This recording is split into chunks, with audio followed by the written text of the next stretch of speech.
இன்றைக்கி நம்ம என்ன டிஷ் பார்க்க போகிறோம்னா மஷ்ரூம் கிரேவி. அது வெஜிடேரியன் டிஷ். ஆனால் நான்வெஜ் அளவுக்கு எவ்வளோ டேஸ்டியாகவும் ஸ்பைசியாகவும் பண்ணலான்றதை பார்க்கலாம். இது நம்ம சாப்பிட்றப்ப மஷ்ரூம் கிரேவின்னு யாரும் நம்ப மாட்டாங்க. நான்வெஜ் அளவுக்கு டேஸ்டியாகவும் ஸ்பைசியாகவும் இருக்கும். அதை எப்படி பண்ணலான்றதை பார்க்கலாம்.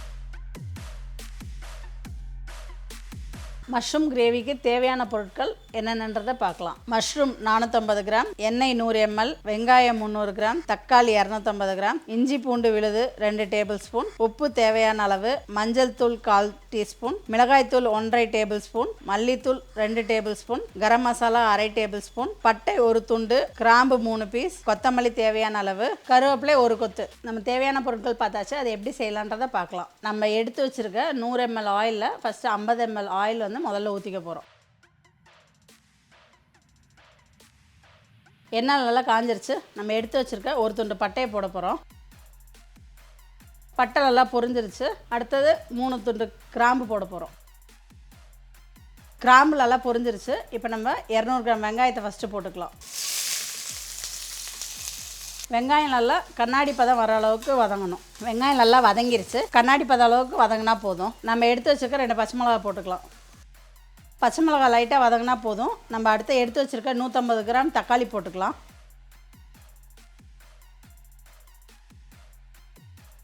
தக்காளி இந்த அளவுக்கு வதங்கினா போதும். அடுத்து நம்ம எடுத்து வச்சுருக்க மிளகாத்தூள் 1/2 டேபிள் ஸ்பூன் போட்டுக்கலாம். மிளகாத்தூள் லைட்டாக வதங்கினதுக்கப்புறம் நம்ம எடுத்து வச்சுருக்க 2 டேபிள் ஸ்பூன் மல்லித்தூளை போட்டுக்கலாம். அடுத்தது நம்ம எடுத்து வச்சுருக்க 1/2 டேபிள் ஸ்பூன் கரம் மசாலா போட்டுக்கலாம்.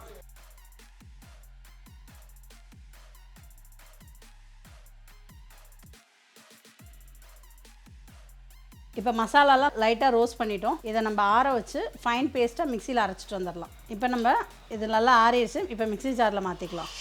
இப்போ நம்ம அரைக்க போகிறோம். அதுக்கு ஒரு 1/4 டம்ளர் தண்ணி ஊற்றி நல்லா ஃபைன் பேஸ்ட்டாக அரைச்சிக்கலாம். இப்போ நம்ம வதக்கி வச்சுருந்த மசாலாவை நல்லா ஃபைன் பேஸ்ட்டாக இந்த மாதிரி அரைச்சிட்டு வந்துட்டோம். மஷ்ரூம் கிரேவி எப்படி பண்ணுறான்னு பார்க்கலாம். 50 ml ஆயில் இப்போ ஊற்ற போகிறோம். நம்ம இப்போ எண்ணெய் காஞ்சோடனே 1 கத்து கருவேப்பிலை போட்டுக்கலாம். இப்போ கருவேப்பிலை பொரிஞ்சிருச்சு. நம்ம எடுத்து வச்சுருக்க இஞ்சி பூண்டு பேஸ்ட்டு 2 டேபிள் ஸ்பூன் போட்டுக்கலாம். இப்போ இஞ்சி பூண்டு பேஸ்ட் நல்லா வதங்கிட்டு 1 நிமிஷம். இப்போ நம்ம இஞ்சி பூண்டு நல்லா பச்சை வாசனை போயிடுச்சு. இப்போ நம்ம கட் பண்ணி வச்சுருக்க வெங்காயத்தை போட்டுக்கலாம். வெங்காயம் 300 கிராம் எடுத்துருந்தோம். 200 கிராம் வதக்கிட்டோம். இப்போ 100 கிராம் வெங்காயம் பொடிசாக நறுக்கி வச்சுருக்கோம். அதை இப்போ போட்டு வதக்கிக்கலாம். வெங்காயம் நல்லா கண்ணாடி பதத்துக்கு வதங்கிருச்சு. இப்போ நம்ம அடுத்த தக்காளி போட்டுக்கலாம். இப்போ நம்ம கட் பண்ணி வச்சுருக்க 100 கிராம் தக்காளி போட்டுக்கலாம். நம்ம ஏற்கனவே 150 கிராம் தக்காளி அரைக்கிறதுக்கு போட்டிருக்கோம். இதில் 100 கிராம் தக்காளி பொடிசாக நறுக்கி போட்டிருக்கோம். இது நல்லா ஸ்மாஷ் ஆகி வதங்குற அளவுக்கு நம்ம வதக்கிடணும். இப்போ நம்ம 1/4 டீஸ்பூன் மஞ்சள்தூள் போட்டுக்க போகிறோம்.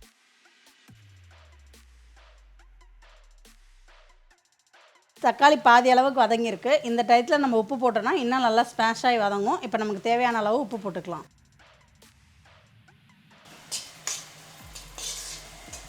தக்காளி எல்லாம் எண்ணெய் பிரிஞ்சு வர அளவுக்கு வதங்கிருச்சு. நம்ம அடுத்தது காளான் போட்டுக்கலாம். நம்ம காளான் இந்த ஷேப்பில் கட் பண்ணியிருக்கோம். அதேமாதிரி காளான் நம்ம எப்போ சமைக்க போகிறோமோ அதுக்கு ஒரு 5 நிமிஷம் முன்னால் கட் பண்ணால் போதும். அதுக்கு முன்னாலே கட் பண்ணி வச்சோன்னா அது ஃபுல்லாக கருப்பு கருப்பாக ஆயிரும். நம்ம காளான் கழுவி எடுக்கிறப்ப ஒரு வாட்டி கழுவி எடுத்துட்டா போதும். தண்ணிக்குள்ளேயே ஊற போட்டோன்னா அந்த காளான் தண்ணியை இஞ்சிரும். அது இஞ்சிச்சுன்னா நம்ம கிரேவி பண்ணுறப்ப ரொம்ப சொதன்னு இருக்கும். காளானோட டேஸ்ட் நமக்கு கிடைக்காது. அதனால ஒரு வாட்டி நம்ம கழுவி எடுத்து நம்ம இந்த மாதிரி பீசஸாக கட் பண்ணி போட்டுக்கலாம். நம்ம மஷ்ரூம் 450 கிராம் எடுத்துருக்கோம். இப்போ அதை போட்டுக்கலாம். காளான் ரொம்ப நேரம் வதக்கக்கூடாது. அப்போ அதோட டேஸ்ட்டு ஃப்ளேவர்லாம் போயிடும். நம்ம ஒரு 2 நிமிஷம் வதக்கினா போதும். காளானை மீடியம் ஃப்ளேமில் ஒரு 2 நிமிஷம் வதக்கினா போதும் நமக்கு. இப்போ மஷ்ரூம் நல்லா வதங்கிருச்சு. இப்போ நம்ம அரைச்சி வச்சுருக்க பேஸ்ட்டை இதில் போட்டுக்கலாம். இப்போ நம்ம அரைச்சி வச்சுருக்க பேஸ்ட்டை ஊற்றிட்டோம். அதை லைட்டாக ஒரு 2 நிமிஷம் வதக்கிக்கலாம்.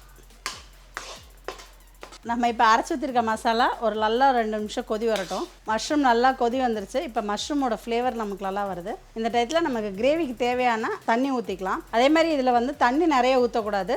ஆல்ரெடி மஷ்ரூம்லேயே நமக்கு தண்ணி விடும். அளவான தண்ணி ஊற்றிக்கிட்டால் போதும் நமக்கு. நம்ம இப்போ இந்த தண்ணி மிக்ஸி ஜார்லேருந்து அலசி ஊற்றிக்கலாம். ஏன்னா அதில் பேஸ்ட் ஒட்டிகிட்டு இருக்கும். நம்ம அதை அலசி இப்போ ஊற்ற போகிறோம். இதுக்கு நம்ம அளவான தண்ணி ஊற்றினா போதும்.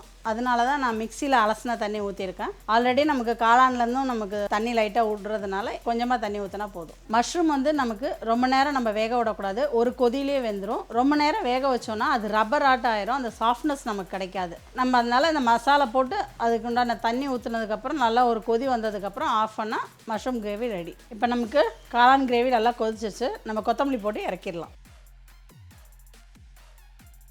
காளான் கிரேவி ரெடி ஆயிடுச்சு.